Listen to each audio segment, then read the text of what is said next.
ఎవరు ఎవరికి తోడవుతారో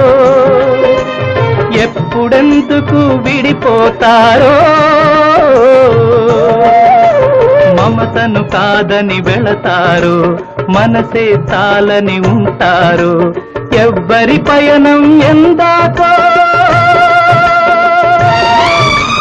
అడగదు ఎవ్వరిని బదులే దొరకదని అడగదు ఎవ్వరిని బదులే దొరకదని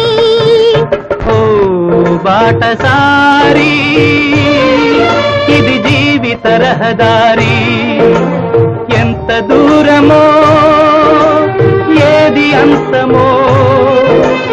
ఎవరు ఎరుగని దారి ఇది ఒకరికి సొంతం కాదు ఇది ఓ